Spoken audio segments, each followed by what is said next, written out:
Tom Lawrence, welcome to the Human Capital Innovations Podcast. Thank you. Yeah, it's a pleasure to have you. I'm so excited to have this conversation. We're going to be exploring your book, Manager to Leader, and really explore the characteristics and principles around highly effective and impactful leadership. You're joining us from the UK, so it's evening where you're at, it's morning where I'm at, and it's always fun to get international perspectives on these sorts of things. As we get started, I just wanted to share Tom's bio with everybody. There are hundreds of books that teach us how to be a leader. Most of them are good and teach the right things, but Tom Lawrence has seen very few that teach us how to influence our people or take our personal growth seriously, or even lead if you're not in a leadership position. Tom wants to change that by writing books for people who are interested in leading and inspiring others. He wants to help people who are not in a leadership position but are aspiring to become a leader, current managers who want to take the next step and become highly effective leaders, and to help senior leaders enhance their leadership skills. Tom began his career in 1999 as an apprentice mechanic engineer working for an automotive company in Liverpool, UK. After completing his apprenticeship, he was made redundant from that company and had to find other work. That is when he joined the rail industry, working for Merseyside's train operator. He worked there for 6 years, and during that time he achieved his degree in mechanical engineering, his master's degree in maintenance engineering, excuse me, and he started his first leadership role as a project manager in 2009.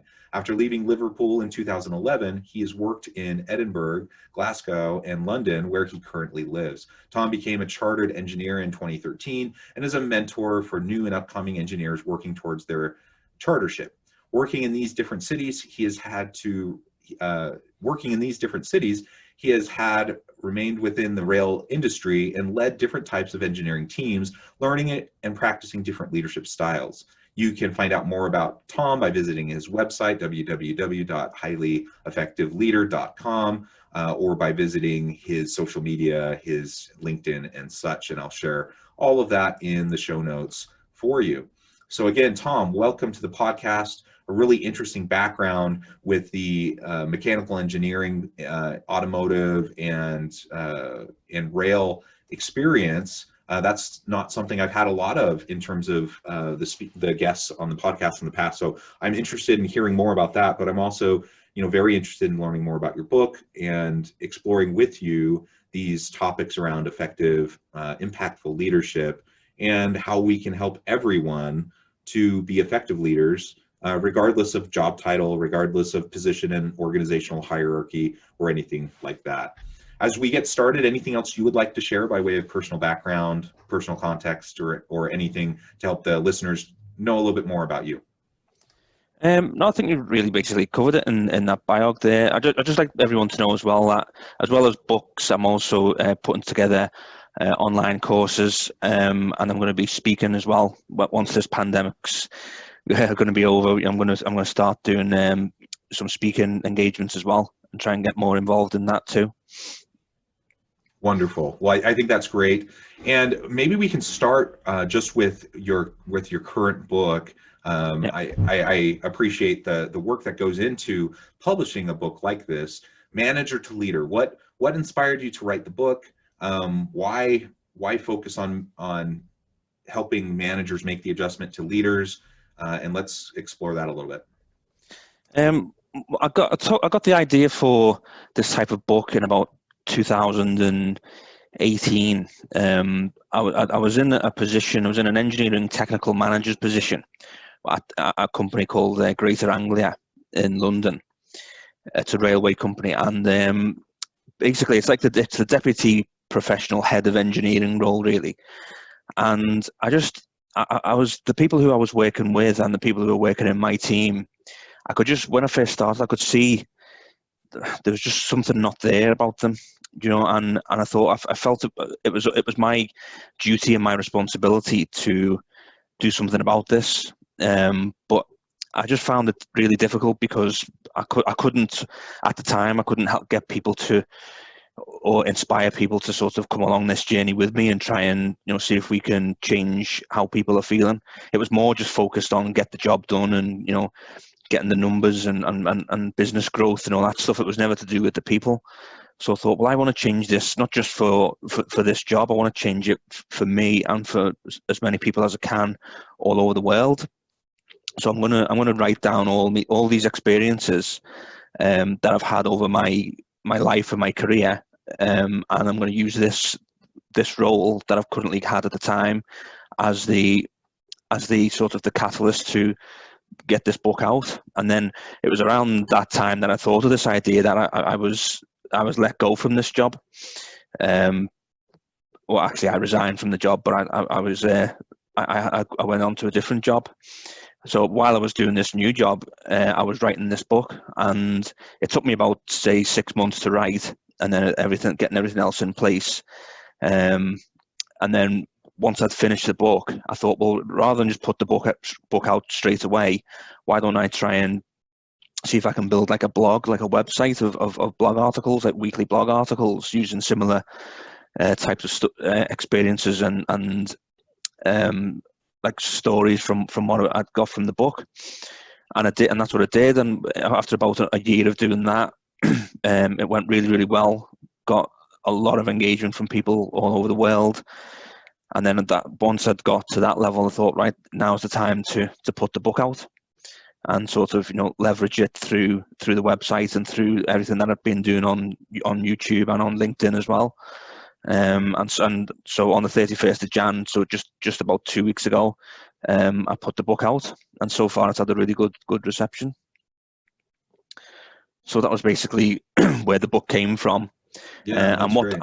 And what the book is about. It's, as the title says, it's called Manager to Leader, and the subtitle is How to Become a Highly Effective Leader. So it's basically targeted at managers and supervisors and team leaders who are in the position, but they're not quite getting the leadership part of it yet. They're not quite focusing on the people.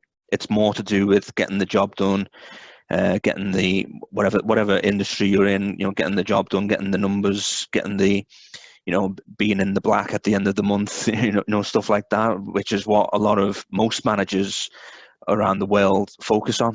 They don't focus on the people. So this book is basically to help managers and supervisors to go beyond the position of manager to become the leader. And what the book is trying to help people realize is, now that you're in the position of manager, you are not in whatever industry you're in. If you're in the engineering industry, the fashion industry, whatever industry it might be, you're not in that industry anymore. You're in the people industry. You're in the people business. Your job is about people. It's the people's job to do the job. It's your job to help the people and lead the people. And that's basically what the book is trying to get.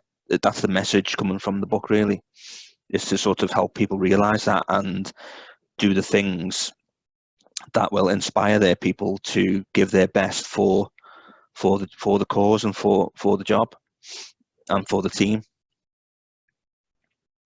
So basically that's the book, really. That's wonderful. And I think that topic is a really important one. I do a lot of work in this space as well, and I often see a disconnect between, again, what you point out very aptly in your book title. There's a fundamental difference between being an effective manager and being an effective leader. And now, effective leaders need to do management things. They have to have management skills, so they need to do both. But an effective leader is all about leveraging the capacity of your people and your team, right? And being effective that way. And then, yes, you need to have some management skills, budget skills, and, those sorts of technical things that, to be able to carry out a function. But being a leader does not require a formal position, a formal title, spot in the hierarchy. Anyone can be a leader, even if they have no managerial responsibilities whatsoever. But certainly not all managers are leaders, and not all people, just because they have, just because they're an executive in a company, that doesn't mean they're a leader. They may think that they're a leader, but that doesn't mean they're actually being effective as a leader. So I think it's very important for us to consider the difference in approaches, the difference in focus and priority in those different types of roles. And I really love how you focus on making sure that everyone recognizes their potential as a leader. And it doesn't require, again, position or particular status. It also doesn't require a particular personality style. They're all different walks and types of effective leaders, and it tends to come back to their commitment and focus to their people, not whether they're charismatic, not whether they're a great public speaker. Those things can help, but in and of themselves, they don't actually do anything to help you be an effective leader. Yeah, exactly. I mean, as you say, like you could be within the team, but you can still be a leader within that team, if you know what I mean. You don't have to have the title of manager or supervisor or team leader. If you have followers within the team, then you're a leader. And as you say, it's there might be certain people in executive positions who think they're a leader, but it's not actually them who tell them that they're a leader. It's other people. If you have followers, then you're a leader. If you don't have followers, but you're in an executive position, then you're not a leader. That's basically it. And if people might follow you because they have to, like they follow but what they're following is the position. They're not following you as a person. Whereas a leader is all about the person, all about the character, all about who you are as a person. And absolutely, I love that distinction. And what you just pointed out, the way I frame it is fear-based, right? A fear-based approach. Some would call it fear-based leadership. I don't think fear-based and leadership can go together. If you're using fear-based tactics to motivate people, they're doing it not because they want to follow you. It's because they're worried about their job, because they're worried about what you're going to do to their career. And that kind of an approach can produce outcomes.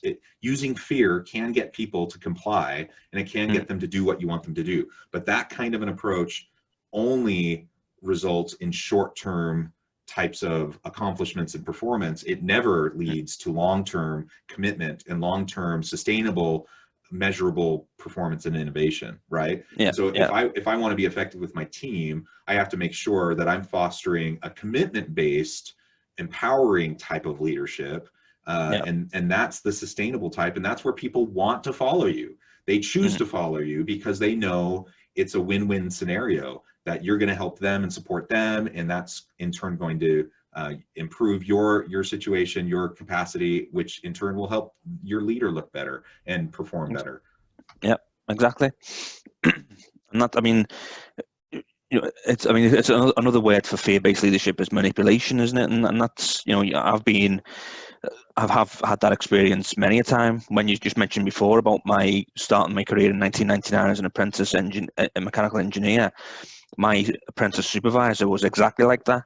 He used to threaten us, and sometimes he had me in tears, and that was how we were led. But as you say, that type of manipulation, or that type of leadership or management style, whatever you want to call it, can produce outcomes, but it can only produce outcomes for a matter of days.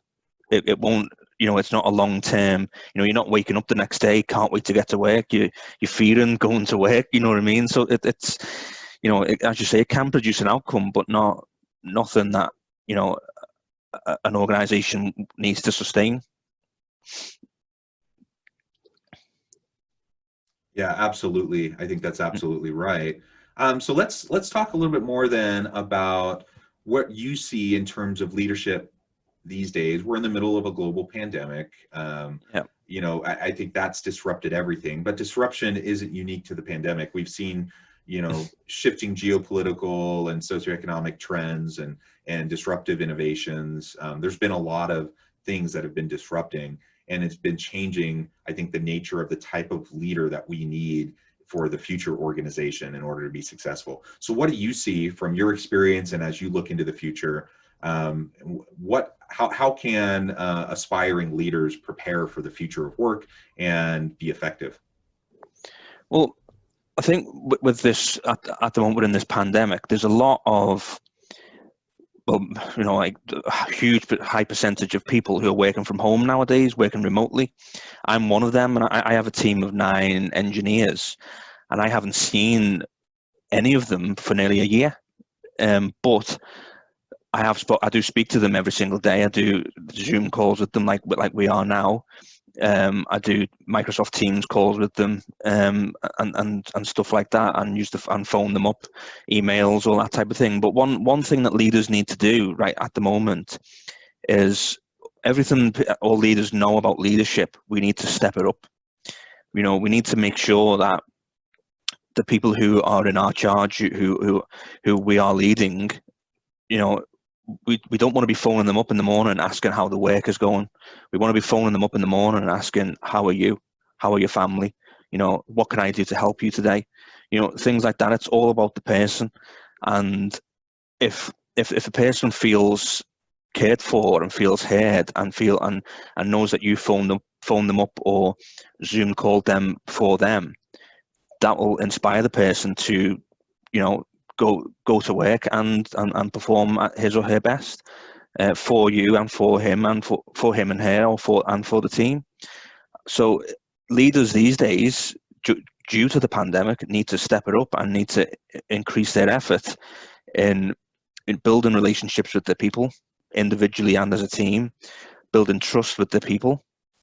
Because at the end of the day, if you don't have trust, you can't lead. Trust is the foundation of leadership in my eyes. And once you've got your relationship and your trust in place, you can start increasing your influence, and basically influence is leadership. So as I say, but because you're working remotely and you hardly see the people face to face anymore, it's going to take even more of an effort from the leader, not the people, the leader, to step it up and make sure that the level of leadership that you had before is either the same, if not more, than what it used to be.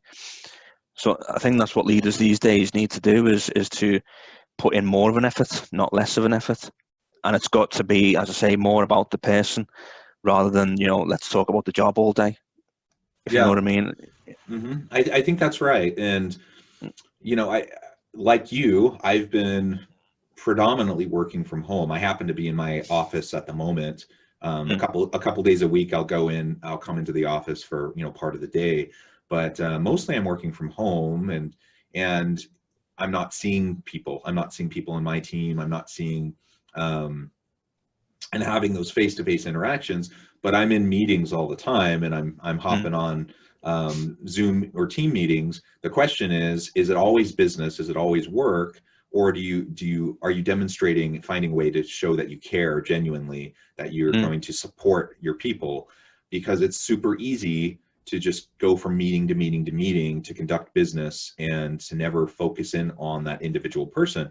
And when we're all together in the workplace, sometimes that just happens organically, right? Because you're walking down, you stop by their office, you chat for a few minutes, you run into each other in the hallway, in the elevator, whatever. You have a conversation, you can talk about how they're doing. Now that has to be more deliberate. And I think a lot of managers aren't doing that. Not because they don't care, but because they're not being as purposeful, as deliberate in trying to create those types of opportunities. So it's just a healthy reminder that we always need to be looking for those chances to have that meaningful, authentic, one-on-one connection with our people, in addition to team meetings, functional meetings, whatever we have to do, just to do the business of what we do. Yeah, exactly. And I think this pandemic has made me, probably yourself and a lot more leaders around the world, realize just how sort of much we were taken for granted when it came to leadership. And as you say, walking past people in the corridor, seeing them in their office, it was normal everyday things that we could do. But at the moment, we can't do those things. So that's why we need to, as you say, we need to be a lot more deliberate and put in that extra effort to sustain that level of leadership we had before, or increase it. To make sure that, as you say, we're here to care. We need to show our people that we care for them, not just tell them. We need to, as you say, we need to sort of make them feel like they are cared for, not just like say it in a few words and then do nothing all day. Don't speak to them for the rest of the day, or follow through on what you were gonna say you were gonna do and stuff like that. And it does need these days, as you say, that extra effort from the leader to make sure that his or her people are in a good place. Yeah, and to your point, in what you were just sharing, as well as what you said a few minutes ago, I think the trust component is so Mm, important, and you have to follow through. So mm, it because then even just regardless of your best intentions, if you say you're going to do something and you don't follow through, or you say you care about your team member and that you're mm, going to follow up with them to see how they're doing, and then you don't, and you don't follow through, then the trust erodes and they don't see it as authentic, even if it was, like, even if you really did have that intention. So mm. we just have to be very, I always think under promise, over deliver, right? Like, Yep. make sure that we're always doing more than what we say we're going to do, so that we don't erode that trust, and help people to feel confident in what our attempts are. And if we do make a misstep, as happens because we're all human, then we just need to make sure that we are proactive about correcting it as quickly as possible, and not just assume everyone's okay with us, Mm, failing to do whatever we said we were going to do. So I think that's important. So yep. I'm wondering, one of the things I know you explore is in relation to this, being an effective leader, the kind of the good, the bad, and the ugly. You've shared a couple examples of probably the ugly, the bad leader, or the bad manager. Someone who basically uses fear-based tactics, someone who's bringing their people to tears. Obviously, that's not the empowering, commitment-based leader that we're striving for. But Yeah. do you have any examples of maybe just an excellent leader that you've interacted with in the past? And what was it about that person that made them so exceptional? When I first joined the rail industry, as you spoke about earlier, I had an engineering director, whose name was Kevin. He came in sort of about 6 months after I'd started there. I was only about 22 at the time, and I could just tell by his demeanor and his presence that he was a leader, and he was just inspirational. He was just like a naturally inspirational person. When you spoke to him, he listened to you. He didn't. He used to say to me, when I talk to my people, I try to listen 80% of the time and talk 20% of the time. When he has his one-to-ones, and because I remember asking him about setting up a one-to-one with someone, and that was his advice. Make sure you do most of the listening. You're not there to do most of the talking. And I was like, oh, right, I didn't realize that. I actually thought it was the other way around at the time. But for me, what he did for me was just exceptional, because the engineering director before him was a Dutch lady, and she was really good. But I went to her with the proposal of me going to university through the company, and then once I'd finished my degree, I would stay on and I would do certain things to to return that investment. But she didn't agree with me, and she didn't let me do it. But within a few weeks of Kevin joining us, he he signed it off and said, right, there you go, you're going to university. This is what I see in you. And he told me exactly what he saw in me. And even I didn't even believe it myself until I went to university and did the things that he recommended I did, which was to not have my own team, but become one of those leaders within the team. Like someone who he didn't have the job title, he didn't have the authority or anything like that, but that doesn't mean you can't lead people. And he was the one who basically he taught me these types of things, and I'm still in touch with him today. He now is based in London, but I haven't seen him for a couple of years. But I'm still in touch, online and stuff. But he was basically the first person in my engineering career who gave me that boost and said, right, this is what I think this is what I see in you, basically. And he believed in me, and because he believed in me, it helped me believe in myself, and I've believed in myself ever since. So he was like the example. But when I use the word example, the sort of the principle that he lived by was leading by example. As you were just saying before, under promising, over delivering, if you know what I mean. Not under promising, like promising and over delivering. And that's what he did. He talked the talk, but he also walked the walk, which is what you were alluding to before. And once I saw that, once I saw him be like that, I wanted to follow him without him asking me or anything like that. It was just all off my own accord, and everyone else within the team did as well. So once I got into my first leadership positions, I had an example a role model to work, work towards, to someone to sort of try and be like, and I still try and be like that today. So I'm quite lucky to have worked with Kevin and learned all these leadership skills and leadership principles from him. That's wonderful. There's so much in that example that I really love. But one of the things that you said that I think just really stuck out to me the most was that he helped you develop your confidence in yourself, right? Yeah. I think that's the mark of a truly great leader. They see the potential in their people, and then they help them to rise to the occasion and achieve that potential. And Yeah. a lot of times your team, especially if they're younger or they're starting off in their career, a lot of times they don't have a lot of confidence because they haven't experienced a lot of things yet. And so giving them a hand up, helping them to develop that confidence, have some small wins, and then grow into themselves. I think that's the mark of a really great leader. And it sounds like, that's what you experience. What a great example. Well, Tom, it has been a real pleasure talking with you today. Yeah. We're about to the end of our time together, but before we close, Yeah. I did want to give you a chance to share with listeners how they can get connected with you, find out more about your book and other work that you're doing, and then you can give us the last word on the topic for today. Yeah, but as you said earlier, my website is www.highlyeffectiveleader.com. I'm on LinkedIn as well. My name's Tom Lawrence. You can catch me on LinkedIn. You can connect with me. I'll always accept. And my YouTube channel is called Leadership and Growth. There's about 36